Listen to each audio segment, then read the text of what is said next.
Good afternoon, everyone. Time for another episode of the Vinny Files. Was watching the news today concerning Sergeant Bergdahl. You remember him? He was the deserter that we traded 5 Taliban terrorists for.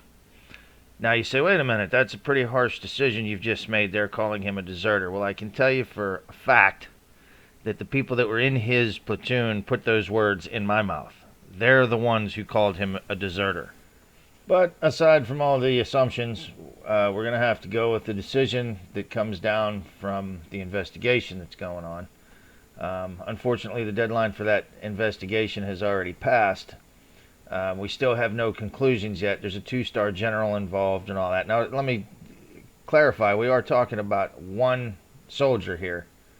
One guy. Pretty extensive investigation to find out whether the guy is a deserter or not, when the people that were in his platoon are telling you that he was. But whatever the case may be, let's get to the meat and potatoes of it here. How is it that we can openly trade 5 known Taliban terrorists for a single American soldier who is being held captive, when it is a known fact that we do not, under any circumstances, negotiate with terrorists? I'm not sure, but trading 5 terrorists for a soldier would be a negotiation. You negotiated a deal. The deal was, we give you 5 of your evil killers back. You give us 1 possibly soldier, possibly deserter, we're not sure. Which leads me to believe that there was a little bit more that went into this deal than just Mr. Bergdahl. Now, you know, here on the Vinny Files, I'm going to tell you the way I feel, and I smell a rat.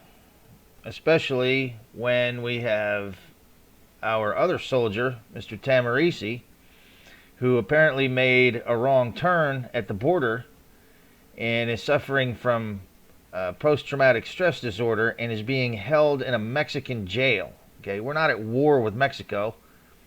I think it should be a little bit easier to get Mr. Tamarisi out of jail than it should be to get Mr. Bergdahl back from Iraq or wherever the hell he was. Why would you not act on getting Tamarisi out of jail, but you will trade 5 known terrorists to get back Mr. Bergdahl? What's the difference between the two? Why is he so much more valuable than Mr. Tamarisi? Explain that to me. I want the freaking answer.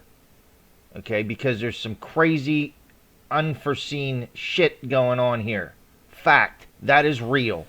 You know, I look back to when ISIS brought James Foley out there, were threatening to cut his head off. His parents talked about raising the ransom money they were asking for, and the federal government stepped in and told them it was illegal to negotiate with terrorists. They would not have it, and it's a federal offense. So instead, we allow ISIS to chop off Mr. James Foley, an innocent journalist's head, and videotape it and post it all over Facebook and YouTube, because we do not negotiate with terrorists. So let me hit you with this one, Obama. If you're planning on playing that no man left behind card, you best start gathering up some Mexican drug cartel leaders to send back to Mexico to get Tamarisi back, or something ain't straight. You guys be careful out there. See you next time.